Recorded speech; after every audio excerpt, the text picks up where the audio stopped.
Bonjour à tous, bonjour à toutes. Je suis ravie de vous retrouver aujourd'hui. C'est mon premier live depuis la Russie, enfin depuis mon retour de la Russie. Je suis ravie de vous retrouver dans mes conditions habituelles et on va aujourd'hui, enfin j'avais envie aujourd'hui de vous parler de mon expérience justement de coach nomade, de digital nomade que j'avais testé pendant 5 semaines en Russie. Expérience inoubliable et chouette. Et chouette. Beaucoup de choses, beaucoup de prise de conscience, beaucoup de leçons en fait que j'en avais retirées. Donc dites-moi juste rejoignez-moi et puis dites-moi si ça fonctionne. 10 sur 10, 20 sur 20, 5 sur 5, les pouces levés, etc. Je vous attends. Je vous attends sur Facebook et Instagram, comme d'habitude. Est-ce que j'ai mon eau? Oui. Tout est ok, tout fonctionne, ça a l'air de fonctionner pour moi. J'attends un petit signe.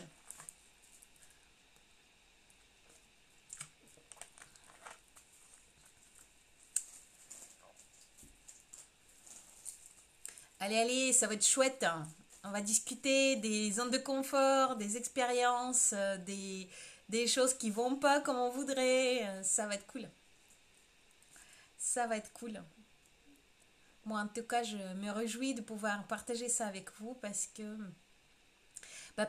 c'est pas tous les jours finalement qu'on travaille en fait de l'extérieur, en dehors de de nos habitudes, en dehors de notre pays même, avec des contraintes qui sont liées à un tas de choses et en particulier à notre cerveau qui veut que tout soit parfait.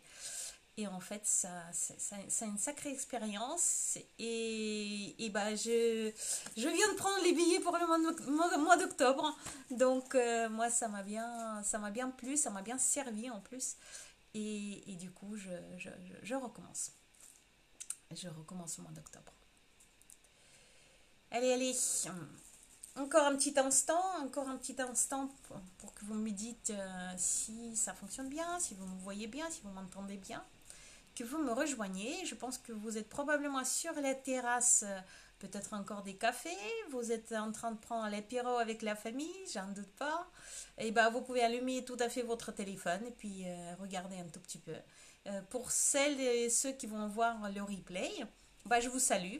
Et on est dimanche soir, mais vous allez peut-être le voir un petit peu plus tard, quand la nuit sera tombée, quand ce sera le couvre-feu après le 23 heures.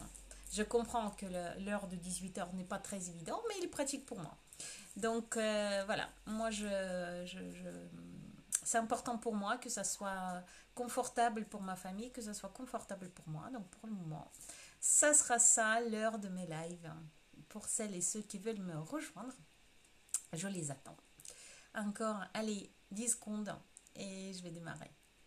Bonjour à toutes, bonjour à tous. Je vous salue encore une fois. Je salue toutes celles et tous ceux qui me verront en replay aussi. Ne vous étonnez pas, je suis de nouveau donc sur Facebook et Instagram, donc forcément les yeux vont bouger d'un endroit à l'autre. Je regarde soit la caméra de Facebook, soit mon téléphone pour Instagram, donc c'est normal, ça bouge un peu. Le regard, il est un peu bizarre. Allez, c'est parti, ça a l'air de fonctionner. Ok, super, merci pour les commentaires, top. Et bah pourquoi déjà, bon, non, déjà je vais annoncer quand même le sujet pour commencer. On va parler de mon expérience, enfin je vais parler de mon expérience de digital nomade. Je vais parler d'une expérience, d'une petit voyage, seulement 5 semaines, hein, mais où je travaillais. En fait, c'était 5 semaines où je n'étais pas en vacances à l'étranger hors Union européenne. Je suis partie en plein Covid, je suis partie en début mai.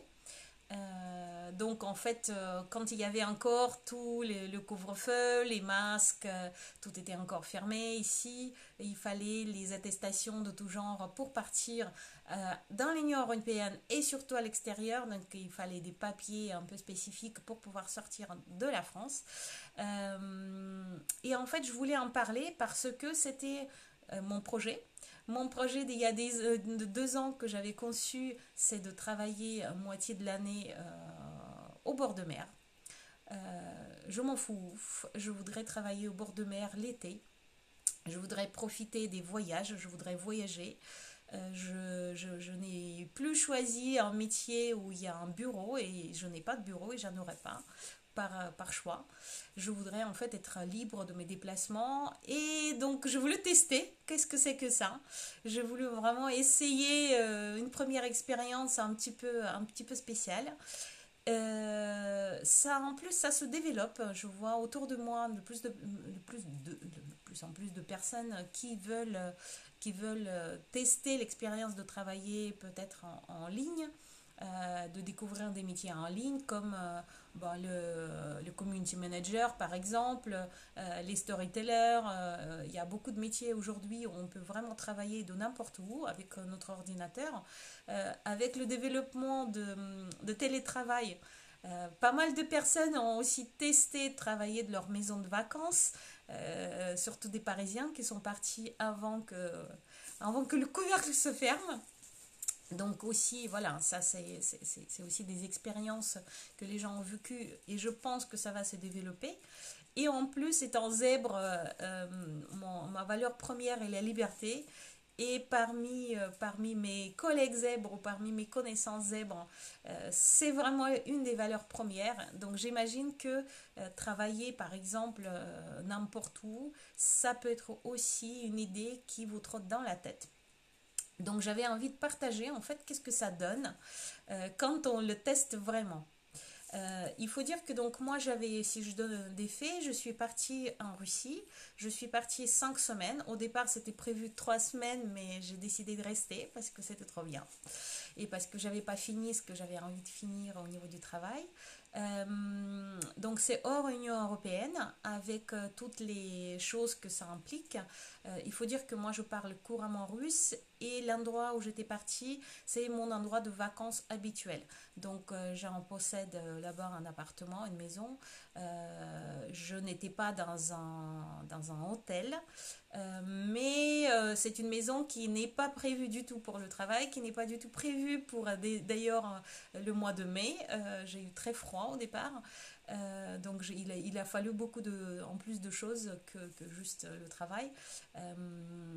Il faut dire qu'en Russie, à cette époque-là, c'est aussi ça qui motivait mon départ. Il n'y avait plus de confinement, il n'y avait plus de masque, tout était ouvert. Donc c'était quelque chose qui m'a drôlement motivée pour partir. Je devais partir il y a déjà un fort longtemps, il y a un an en fait, mais ça tombait en plein confinement et j'ai pris la décision de ne pas partir. Je vous laisse un instant, je vais fermer la fenêtre parce que j'ai un super voisin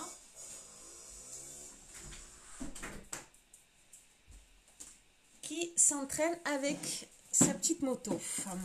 Voilà, voilà. Donc, est-ce que j'ai tout dit? Oui, j'ai tout dit. Voilà, plein de Covid. Faut dire que j'ai fraudé, je le dis ouvertement. J'avais préparé un petit papier professionnel, enfin fraudé plus ou moins. J'ai travaillé là-bas, mais voilà, c'était un papier officiel avec un tampon, comme quoi je partais pour le travail. Sinon, c'était pas possible de partir. Et les enseignements, ou plutôt les leçons que j'en ai tirées, j'en ai noté, j'ai vraiment décidé de travailler là-dessus pour comprendre qu'est-ce que cette expérience m'a apporté. Et je vous conseille d'ailleurs, à chaque fois quand vous avez une expérience un peu hors du commun, de vous poser et de comprendre qu'est-ce que ça vous apporte, en bien, en mal, qu'est-ce que ça donne, quel est le changement peut-être du cheminement que vous avez après. Et moi, il y a eu des changements, effectivement. Comment vous voyez ça la prochaine fois? Qu'est-ce que ça vous apporte? Qu'est-ce que ça vous enlève peut-être? Les ressentis, etc. Je vous conseille vraiment de noter. Et moi, j'ai noté tout ça pour vous le transmettre et pour moi aussi. Et la première leçon que j'en tire, c'est que quand on a envie de quelque chose, mais alors j'avais envie de partir déjà il y a un an, j'avais envie de partir au mois de mai dernier, après il y a eu donc mai, je suis pas partie, après il y a eu tout l'été, je suis pas partie, je voulais partir en septembre, je suis pas partie. Donc en fait, quand on a envie de quelque chose, il faut le faire. Il faut le faire parce que sinon, et de un, on regrettera, et de deux, s'il y a une envie de faire quelque chose, c'est pour une raison. Moi, clairement, j'avais besoin de voir, voir les lieux que j'aime, ce sont mes racines là-bas. J'avais besoin de voir les gens que j'aime, j'avais besoin de voyager aussi, tout simplement prendre l'avion, changer d'endroit, c'est quelque chose qui m'inspire drôlement, donc je le savais et j'avais besoin de ça. Quand on a des opportunités qui se présentent, et même s'il n'y en a pas, euh, je vous invite à saisir le moment, à ne pas en fait attendre. Moi j'avais attendu que le Covid se termine, je me disais oui ça sera mieux et j'attendrai un petit peu que ça se calme pour partir et finalement en fait j'ai pas attendu la fin et ça n'a pas changé grand chose. De toute façon j'avais envie de partir et je suis partie. Donc moi l'enseignement que j'en tire, c'est que quand on en a envie, quand on a envie de faire quelque chose, on ne sait pas parfois pourquoi. Moi, je savais là pourquoi je voulais faire ça, mais peut-être que vous avez des idées qui vous viennent et vous ne savez pas trop pourquoi, vous avez trop envie de faire quelque chose, bah faites-le. Votre enfant intérieur, enfant libre, sera ravi et vous le montrera par l'inspiration, par l'énergie que vous allez gagner, par votre bonne humeur. Voilà. C'est vraiment la première leçon que j'en tire et la prochaine fois, clairement, j'attendrai pas aussi longtemps, quelles que soient les conditions, quelles que soient les raisons, quelles que soient les choses que vont me dire les gens autour, je vais faire beaucoup plus rapidement ce que j'ai envie de faire, quel que soit le domaine. Voilà, ça c'est peut-être la première leçon. La deuxième leçon, c'est en fait, ça en est aussi une assez grande et forte. On le voit enfin, on l'entend dans les citations, on le lit dans les livres, etc. Mais en fait, on n'y croit pas toujours. Mais en fait, tout est possible. Tout est possible. Là, en fait, je suis partie en pleine Covid. Euh, et il a fallu le test PCR, il a fallu la paperasse pour passer la frontière, il a fallu, j'ai eu peur. J'ai eu peur que je tombe malade là-bas, que je tombe malade pendant le trajet, qu'on ne me laisse pas sortir, qu'il y a des difficultés quelconques à arriver en Russie là-bas. Enfin, voilà, et clairement, j'ai eu peur aussi parce que la situation n'est pas forcément très sereine. Mais en fait, les peurs, elles existent dans notre tête uniquement.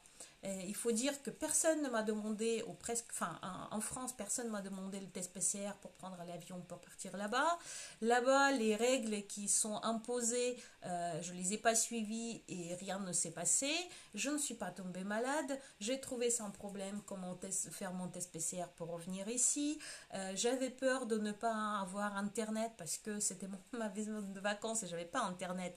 Mais j'ai organisé ça en une journée. J'avais peur que le temps sera trop ci, trop ça, la maison pas adaptée, etc.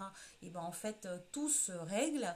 Donc en fait, les peurs n'existent que dans notre tête. On peut très facilement s'adapter et généralement, les choses dont on a peur n'arrivent pas. Une de mes peurs les plus grandes, c'était aussi de laisser mes enfants, j'ai deux enfants dont le petit a 10 ans, pendant 3 semaines. Au départ, c'était 3 semaines. Et ben finalement, ils sont très bien sortis avec leur papa. Et même, j'ai pu rester 2 semaines supplémentaires. Ça ne changeait rien du tout. Ils sont devenus juste plus autonomes. Et ils n'ont pas manqué leur maman plus que ça. Donc, pour dire que en fait, nos peurs nous génèrent des barrières, hein, des barrages. Notre petite voix nous dit ici, ici, ici. Et en fait, ces signes ne se présentent la plupart du temps pas du tout. Et les choses qui se sont présentées, en fait, je ne les attendais pas. Donc, les choses qui m'ont posé vraiment problème, je ne les attendais pas du tout. Donc voilà, comme quoi les peurs qu'on se génère, bah, ils sont sans fondement. Et les choses qui nous arrivent par hasard et peut-être pas forcément agréables, bah ça c'est le troisième enseignement que j'en ai tiré, c'est qu'il y a toujours des solutions. En l'occurrence, quand je suis arrivée en Russie et que j'ai installé Internet, on m'a dit que le Zoom ne fonctionnait pas en Crimée. Pourquoi? Parce que Crimée étant, enfin c'est là où je suis partie, Crimée étant sous les sanctions des États-Unis et de l'Union européenne, Zoom étant américain, ça ne fonctionne pas là-bas. Or, tous mes contrats et tous mes coachings qui étaient en cours, je les faisais par Zoom. Évidemment, une solution pourrait être WhatsApp, un petit peu moins agréable, mais en fait, j'ai finalement trouvé une solution très très rapidement en installant le VPN. Donc je faisais, j'avais une adresse IP de Suisse ou d'Autriche ou d'autres choses qui me permettait totalement de contourner les problématiques de Zoom. Donc pareil, il y a eu des soucis, par exemple dans la maison, il y a eu des soucis de froid, tout simplement. C'est une maison de vacances et il faisait pas très très chaud. Mais bon, on trouve les radiateurs, on achète tout ça, on achète les chaussons en laine, quelque chose que j'avais pas du tout dans ma maison de vacances, c'était plutôt des shorts et des débardeurs très très déshabillés et des maillots de bain. Mais là, en fait, c'était pas du tout la même saison, c'était pas du tout les mêmes conditions, et en fait, on s'en sort extrêmement bien. Bonjour. Euh, oui, donc en fait, les solutions existent toujours. Ça, c'est la troisième leçon que j'en ai tirée. Quelles que soient les situations que vous allez rencontrer, si vous, par exemple, si vous travaillez comme coach nomade, et ben ça sera de toute façon réglable. Ça sera facile de trouver des solutions. En tout cas, et des solutions sont possibles. Ça sera peut-être pas forcément idéal, mais ça le sera certainement à la hauteur de vos attentes. Voilà, donc ça c'est quelque chose, donc ne vous posez pas les questions sur et comment je vais faire si et ben vous allez trouver des solutions si au cas où ça se présente vraiment. Voilà, ça c'était la troisième leçon que j'en ai tirée. Oui, je vois que tu parles en anglais. I can speak English, but here I have my audience in French, so it would be in French. Et la quatrième leçon que j'en ai tirée, c'est que notre cerveau, c'est une sacrée machine. C'est une sacrée machine qui en fait arrive à trouver des chemins parfois totalement détournés, qui trouvent des ressources, qui trouvent des ressources aussi intérieures pour faire face à tout un tas de situations, pour justement trouver ces solutions. Parfois des solutions arrivent un peu par hasard, quand on fait confiance à l'univers, mais parfois en fait on est complètement obligé de faire fonctionner notre cerveau et il fonctionne très très bien. J'avais vraiment une organisation à mettre en place complètement différente de ce que j'ai à la maison. J'avais des installations à mettre en place rapidement que je n'avais pas forcément là-bas. J'avais pas de lumière, je n'avais pas de caméra, je ne pouvais pas amener tout ça là-bas parce qu'en fait c'est très compliqué de passer avec à travers les frontières, tout simplement.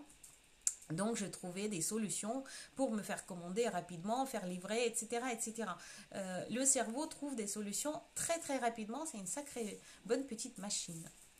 Voilà la quatrième leçon que j'en ai tirée. Je fais drôlement confiance maintenant à mon intuition et mon envie. Si j'ai envie de quelque chose très très fort, je ne laisserai plus mes peurs me bloquer. Ça, c'est première. Et deuxième, je ferai aussi confiance à mon cerveau qui me trouvera des solutions pour organiser où que ce soit, quoi que ce soit. Il y a toujours des solutions de sortie.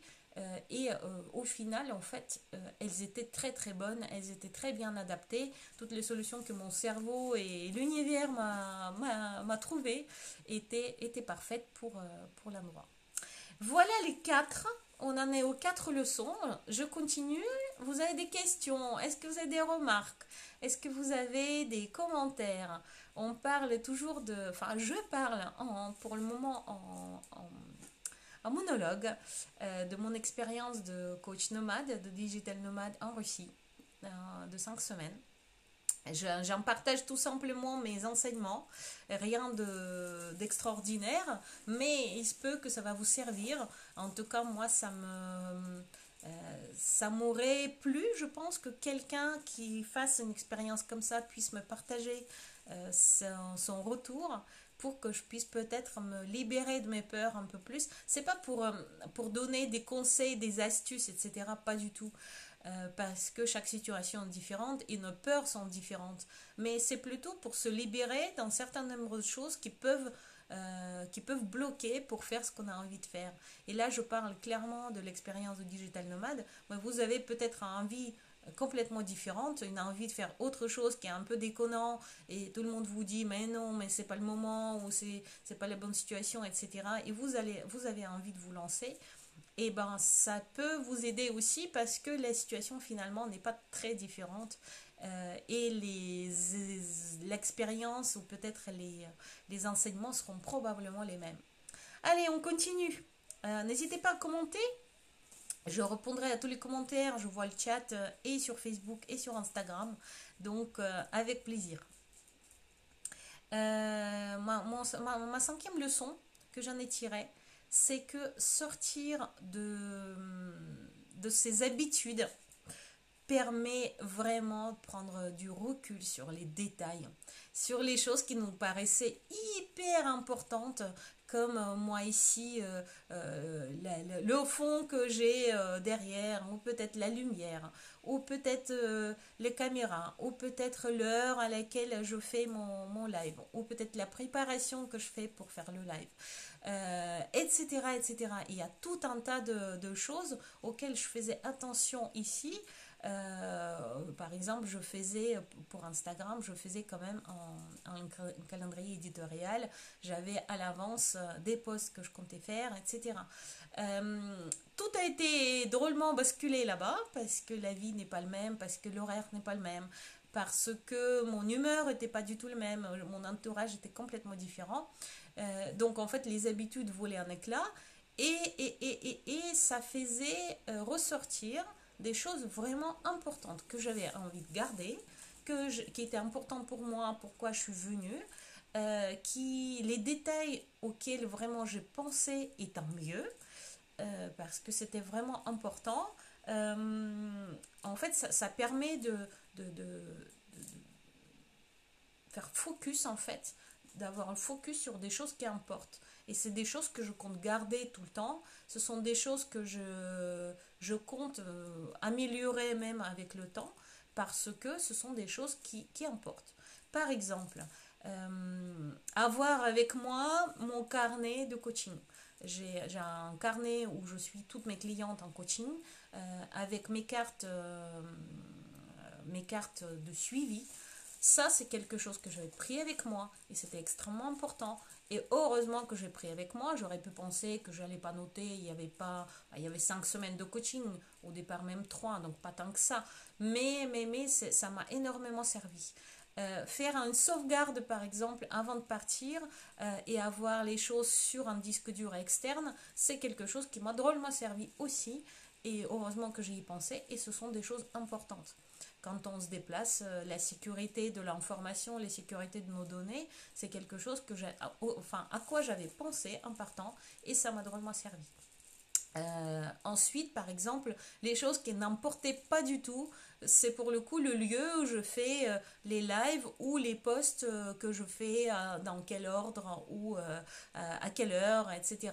Ça, c'est quelque chose qui n'a pas eu beaucoup d'importance pour moi puisque je me suis complètement relâchée là-dessus et ça n'a pas eu d'impact négatif, mais plutôt positif parfois parce que j'avais fait des lives spontanés, j'avais pu enregistrer des vidéos que je ne planifiais pas, j'avais pu écrire des articles que je ne planifiais pas, qui étaient totalement spontanés. Donc en fait, au final, le changement des habitudes peut aussi amener le focus sur des choses qui importent et des choses sur lesquelles on peut lâcher. J'ai drôlement lâché sur le perfectionnisme par exemple parce que par exemple je n'ai jamais trouvé un endroit dans la maison où je pouvais faire les vidéos correctement installées à la bonne hauteur. Voilà, et bah tant pis. Et puis par exemple parfois j'avais même pas le internet correct. Donc j'ai invité tout simplement les personnes venir au live plutôt sur Instagram puisque mon téléphone fonctionnait mieux que mon ordinateur avec le réseau et ça passait très bien. Donc, ce sont des choses qu'on trouve importantes. On pense que c'est vraiment la fin du monde si c'est quelque chose qui ne fonctionne pas. Mais en fait, quand ça ne fonctionne pas, c'est pas grave au final. Il y a des choses beaucoup plus importantes, comme par exemple finalement, nos habitudes de santé. Là, j'étais dans un pays différent avec la nourriture différente et les habitudes différentes. Et je pense que j'en parle juste après. Oui, je l'ai mis en septième, mais voilà, je vais en parler maintenant, tant qu'à faire. Il y a des choses qui, en revanche, fonctionnent. Il y a des choses, des habitudes que vous avez, enfin, qui sont importantes pour vous et qui construisent la journée, qui permettent de garder le rythme, qui permettent de garder les liens, qui permettent de bien travailler. Et ce sont des habitudes qu'il faut absolument garder. Au départ, j'étais déboussolée par le changement de temps, par le changement de climat, par le changement de maison, par les installations, etc. Et j'ai un petit peu relâché l'emprise, je commençais à me promener un peu plus, travailler un peu moins. Ou alors, quand il y avait les journées de pluie, ne pas sortir du tout, par exemple, ce que je ne fais jamais ici en France. J'ai un chien que je promène au moins une dizaine de kilomètres par jour. Et j'ai obligatoirement une promenade du matin. Je ne commence jamais rien avant 10 heures parce que j'ai ma promenade, j'ai des choses à faire avec mes enfants. Et ce sont des choses qui ont complètement basculé là-bas. Je n'avais pas mon chien ni mes enfants. J'ai dû très rapidement mettre en place des routines quotidiennes pour me permettre d'être efficace, d'être productif, de reprendre les bons rythmes de sommeil, de reprendre les bons rythmes de nourriture aussi. J'avais plus à cuisiner pour qui que ce soit.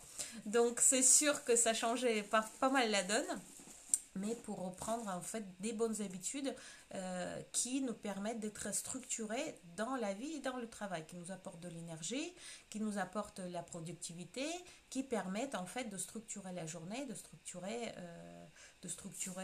tout notre être, le bien-être, je dirais, au quotidien.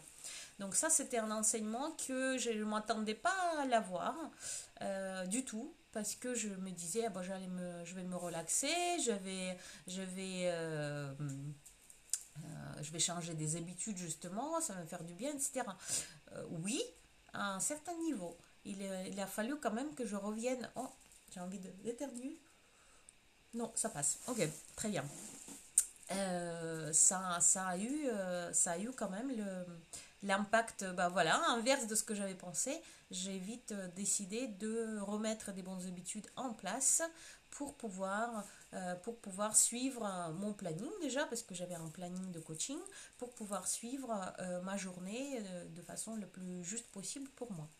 Voilà, voilà. Donc ça, c'est encore un enseignement, c'est numéro 6 que j'en ai tiré, une leçon numéro 6. Qu'est-ce que vous en dites de ça? J'ai l'impression, enfin, c'est pas qu'une impression, c'est vraiment un monologue.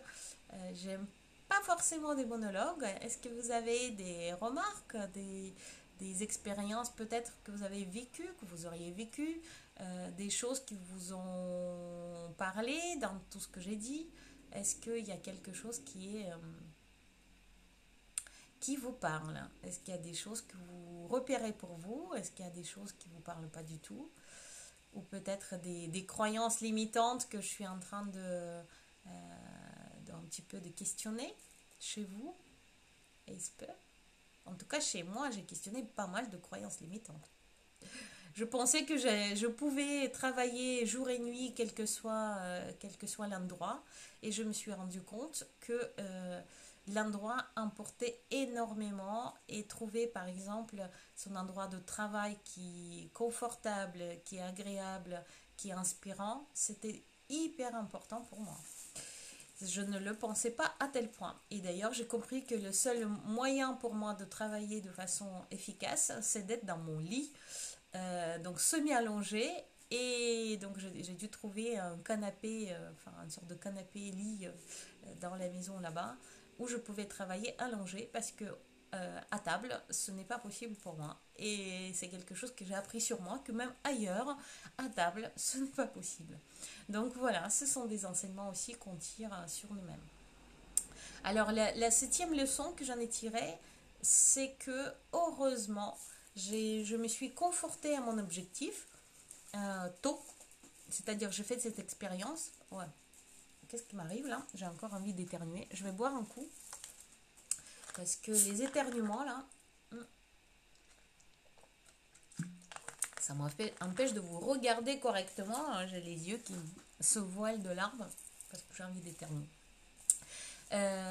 Donc le septième enseignement, c'est que, oui, je disais, le plus tôt se confronter à son objectif ou commencer vraiment à tester la situation qu'on voit comme idéale, au moins par quelques bribes, tester certaines choses, et ben, ça permet de corriger rapidement l'objectif. Mon objectif était au départ de vivre 6 mois de l'année au bord de mer. Comme je l'ai dit tout au début de ce live, c'est un objectif que je me suis fixé il y a 2 ans et je me dirige vers cet objectif-là. C'est aussi pour ça que j'ai choisi, ou en tout cas j'ai décidé d'être coach, j'ai choisi ce métier-là parce que je voulais travailler à distance, je voulais travailler n'importe où et de préférence au bord de mer au moins 6 mois de l'année.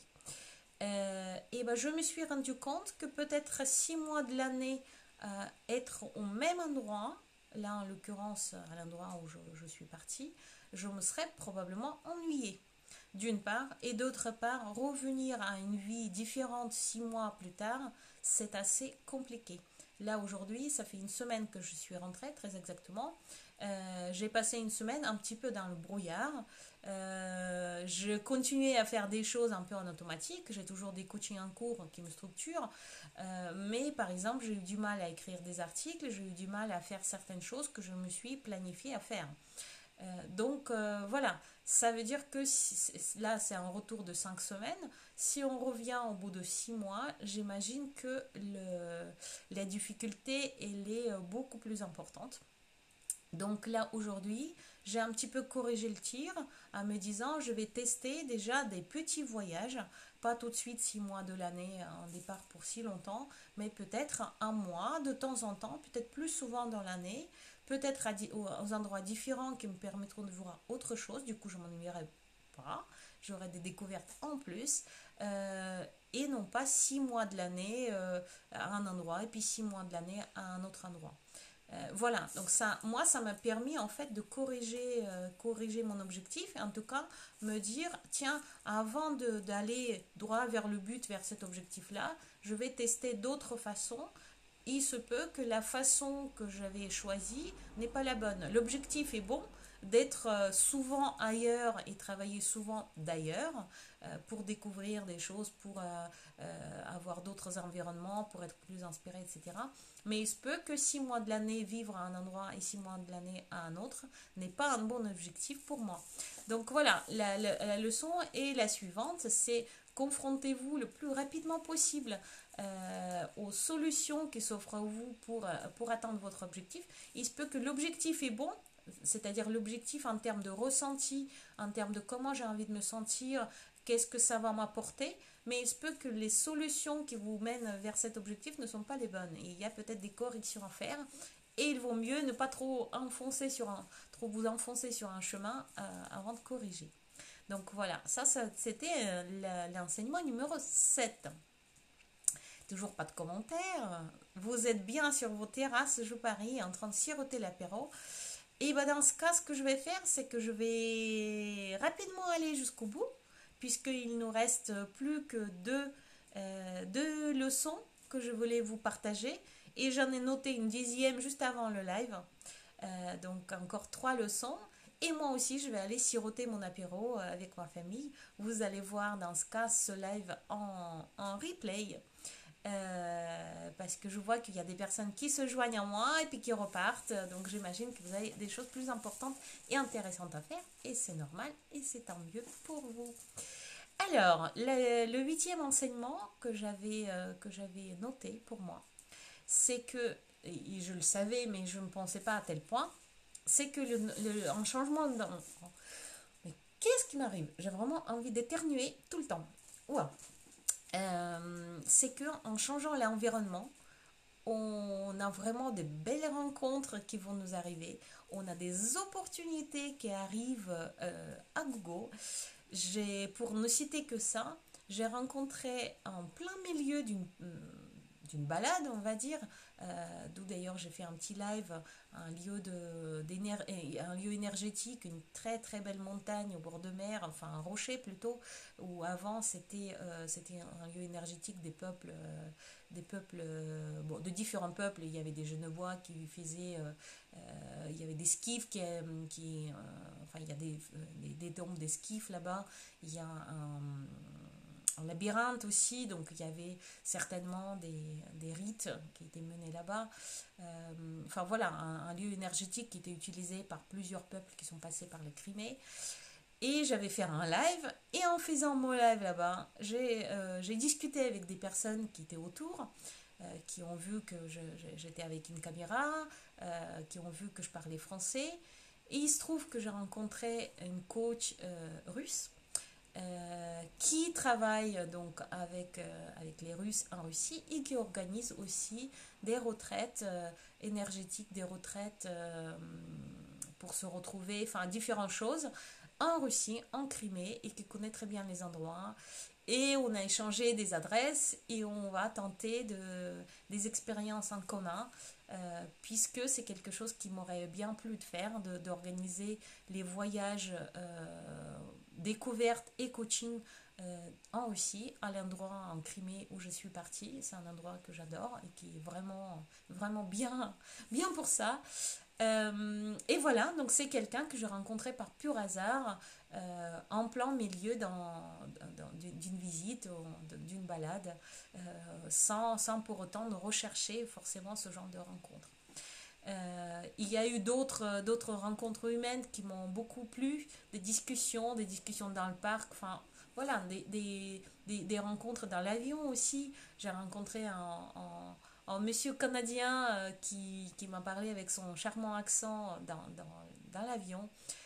On a beaucoup échangé et mon école de coaching étant canadienne, on a échangé sur les principes, sur la vie, sur différentes choses, sur les écarts entre la France et le Canada, enfin le Québec en l'occurrence.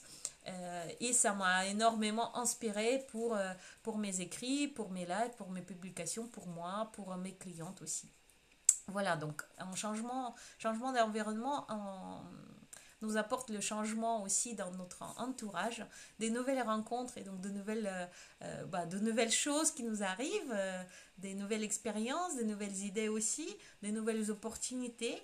Et ça ouvre aussi clairement un champ d'action. On élargit notre champ d'action en changeant l'environnement, en faisant, comme j'ai fait ce genre de voyage. Et aujourd'hui, ça ne me fait plus peur. C'est sûr qu'aujourd'hui, travailler à distance, travailler de notre pays, qu'il soit européen ou un autre, je sais que je trouverai toutes les solutions. Ça ne me fait plus peur. C'est juste une question d'organisation. J'ai compris quelles étaient les choses intéressantes, importantes pour moi à garder, à mettre dans une liste, à ne pas oublier. Et le reste, ce sont que des opportunités, que ce sont que des choses, des solutions qui arrivent.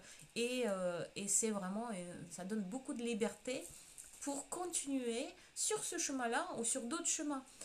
Par exemple, j'avais testé en changeant l'environnement les vidéos à l'air libre que j'avais pas fait jusqu'à là ou très très très peu, et c'est quelque chose qui m'a drôlement inspiré, qui m'a énormément plu.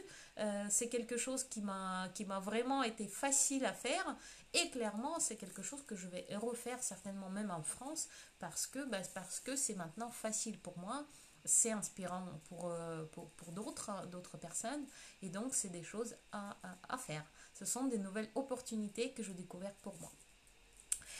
La neuvième leçon que j'en ai tirée, c'est que le fait d'être aligné, le fait de faire ce qu'on dit, et c'était mon cas, je disais que j'avais envie de tester cette expérience. Ça faisait longtemps que je le disais à mes clientes. Ça faisait longtemps, décidément. Ça faisait longtemps que j'avais envie de le faire et que je le disais à moi-même aussi. Et le fait de faire les choses qui nous correspondent, le fait de faire les choses authentiquement nôtres, en fait, comment je devrais le dire, je me sentais vraiment authentique en faisant ça, je me sentais alignée totalement avec mes valeurs, avec ce que j'avais envie de faire, avec ce que je disais, avec ce que je transmettais aussi dans mes ateliers. Ça nous attire des personnes qui recherchent cette authenticité, on vibre juste. J'avais trouvé grâce à cette expérience des clients parce qu'ils ont vu en fait que ce que je disais était réellement ce que j'étais en train de faire, qu'il n'y avait pas vraiment d'écart entre l'image que je peux donner et ce que je suis en tant que personne et mes valeurs et mes actions. Et ça, en fait, le fait de vibrer juste, ça permet de partager évidemment cette justesse. Ça permet en fait d'attirer les personnes qui sont pour nous, qui sont qui nous sont destinées en quelque sorte. Je crois vraiment à fond que les clients, on les trouve comme ça. Les clients, ils arrivent tout seuls. On n'a pas besoin de faire des tunnels ou d'autres choses trop compliquées. Marketing, il suffit en fait d'être soi-même et de vibrer juste, de transmettre juste ce qu'on a envie de transmettre. Et ça se fera tout seul. Donc effectivement, ça m'a raligné encore avec moi-même. Et ça m'a permis de trouver des clients, ça m'a permis aussi de transmettre mon expérience, de me montrer peut-être d'autres facettes de moi-même aussi, à moi-même aussi d'ailleurs. Et ça a permis en fait à moi de me raligner totalement. Donc là, cette leçon, c'est plutôt ralignement en fait qui permet d'être bien avec soi-même et qui permet de vibrer juste à l'extérieur, de communiquer juste et aussi de trouver des clients. Donc si vous avez des expériences, quelque chose qui vous attire, je le parlais, enfin tout au début, je disais tout au début mon enseignement numéro number one, c'est que si vous avez vraiment envie de faire quelque chose, un voyage, une expérience, un live, une publication, un atelier, enfin que sais-je, mettre en place quelque chose de totalement peut-être loufoque, faites-le parce que là vous allez vous raligner avec vous-même et c'est là probablement que vous allez aussi trouver des clients, c'est là probablement que vous allez trouver votre ligne éditoriale, votre offre, que sais-je, ce que vous cherchez aujourd'hui ou peut-être des décisions, des solutions à prendre. Enfin, décision à prendre, des solutions à choisir. Voilà, ça c'était vraiment quelque chose que je ne m'attendais pas forcément, en tout cas pas à tel point. Et j'ai compris que en étant moi-même et en faisant ce que j'avais envie de faire, bah, les personnes me suivaient dans ce que j'avais envie de faire et c'était juste génial. Je le ressens de façon assez forte. Et là, c'est pour le coup, là, j'ai pas envie d'éternuer. Là, c'est plutôt de l'émotion qui vient. Donc, c'est quelque chose qui est important. Qu'est-ce que j'avais noté un dixième? Ouais, je vais noter, j'avais noté un dixième juste avant mon live que c'est drôlement, ça prend drôlement du temps à se poser après ce genre de choix, d'événements, de changement de comportement ou de changement d'environnement. Si vous comptez faire un long voyage quelque part, pensez que le retour ne sera pas facile et qu'il va falloir du temps pour atterrir. Si vous comptez faire un événement dans votre vie pro ou perso, un événement hors du commun, pensez aussi qu'il va falloir atterrir. Ne planifiez rien dans la semaine d'après. On a besoin vraiment de ce temps pour infuser les enseignements, pour infuser les leçons, pour reprendre le bon chemin. Moi, en ce moment, je fais pas mal de choix pour quelques mois qui vont suivre et ces choix sont pas du tout le même que ce que j'aurais pu penser faire avant mon voyage. Donc comme quoi en fait on a besoin de poser, on a besoin de rechoisir le chemin, c'est quelque chose qui nous change vraiment la donne, c'est quelque chose qui nous change profondément aussi, les expériences comme ça. Et il y a besoin de temps pour atterrir, pour de nouveau se raligner, pour retrouver les bons chemins, les bons choix et pour se sentir de nouveau bien aligné sur le bon chemin. Voilà ce que j'avais envie de vous dire. Vous êtes tout aussi silencieux qu'au début de ce live. Je comprends que vous êtes en terrasse. Moi aussi, je vais rejoindre ma famille en terrasse de ma maison avec un petit apéro. J'étais ravie de vous partager cette expérience. Vous allez le voir pour la plupart un replay. Je vous souhaite un très très bon fin de dimanche. Je pense pouvoir faire un petit article ou des publications là-dessus. Donc pour celles et ceux qui n'ont pas envie de regarder une grosse longue vidéo de 3/4 d'heure, je pense que je vais tenter de faire quelques points écrits plutôt en plus court. Et pour les autres, je serais ravie de partager d'autres lives. Dimanche prochain, pas de live, je suis en séminaire de coaching. Donc on se retrouvera maintenant dans 2 semaines, à part si je fais des choses un peu spontanées. Sur ce, très belle soirée à vous et salut, à plus. Ciao ciao à tous.